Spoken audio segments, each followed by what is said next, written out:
this is basically regarding the automation of the power distribution system of a steel plant.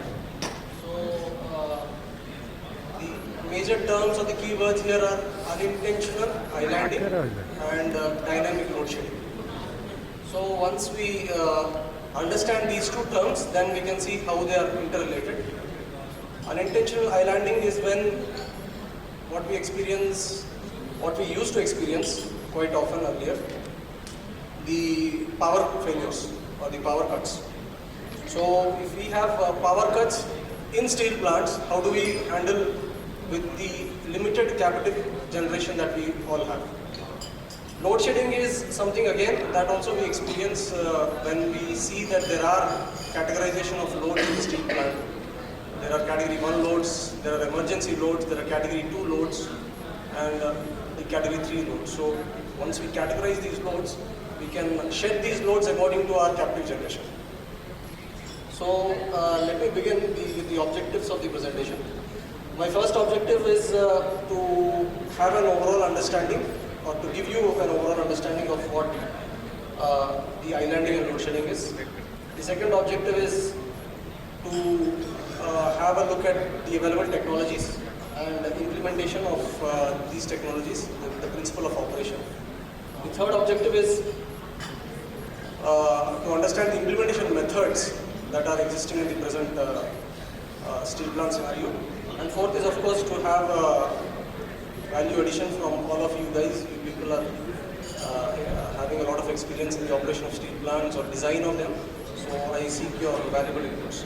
So with these objectives in mind, let us go into the presentation. The flow of the presentation will be like this. First, we will understand what is the need of the island. Why islanding takes place. Second is importance of load shedding. Third, we will understand what are the effects of islanding and load shedding. Fourth, we will understand the settings that we need to have a safe islanding system. It is not that just because there is a dip in the frequency for a millisecond, we should not island ourselves. And then we will see what is the case study. We have implemented this in one of the steel plants, and we will see how it is being implemented there and how it's working. And then we will have what are the various shops and how we categorize these loads in these shops so that only the emergency loads are being fed during the islanding situation. Next, of course, we will see various situations, the implementation methods, the systems that we have used, and then we will conclude with the question. So let's begin to understand what is islanding. You see on the left hand, on the right hand top corner, there's an island. So the island is basically isolated. It's a small land mass. It is supposed to survive on its own. Similarly, in a power system, there is a generation. There is power is generated elsewhere somewhere.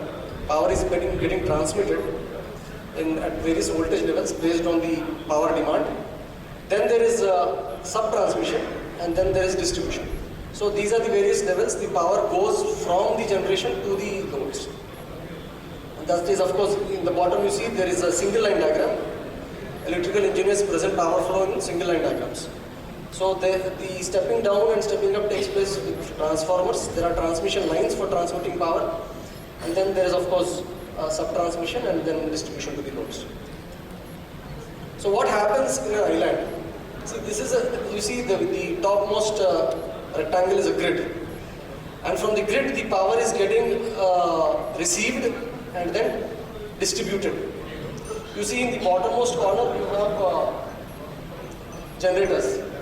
So the grid is giving you the major power supply to the entire steel plant.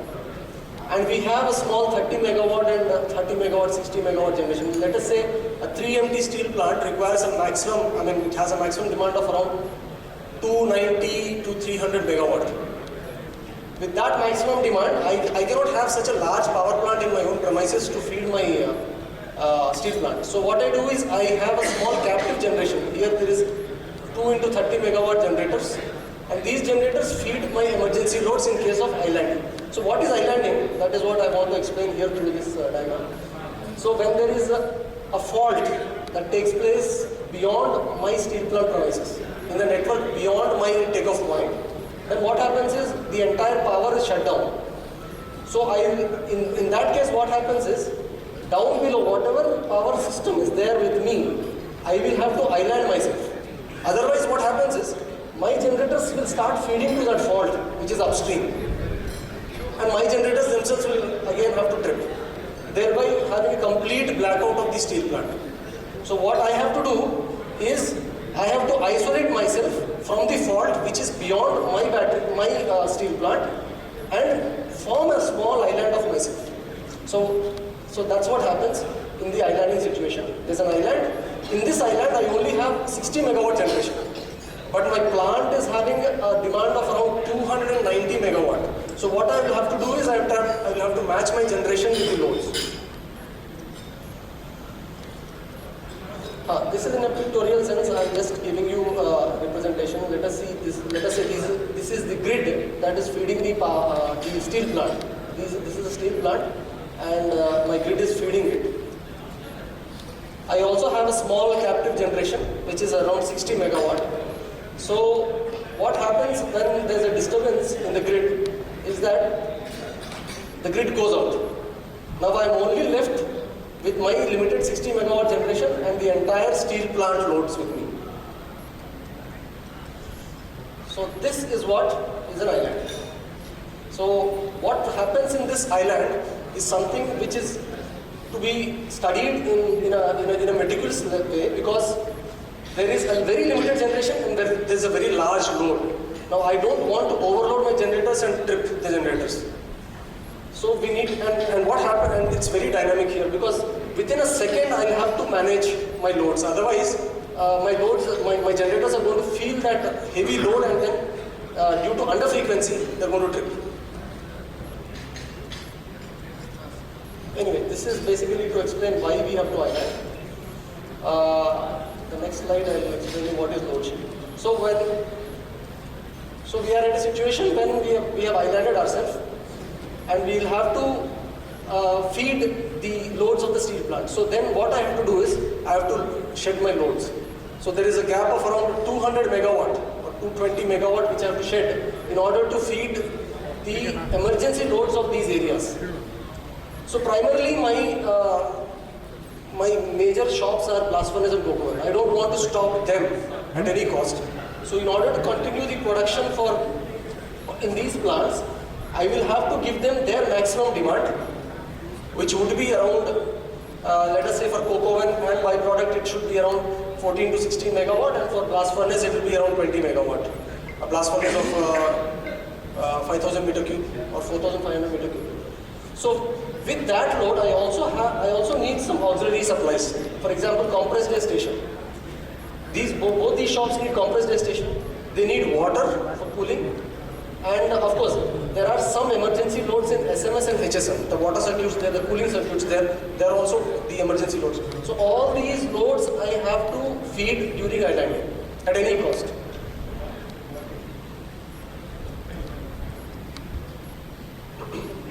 So what are the basic principles? So these are the definitions of IEEE. What is islanding? Islanding is a condition in which the distributed generator continues to power a location even though electrical grid power is no longer present.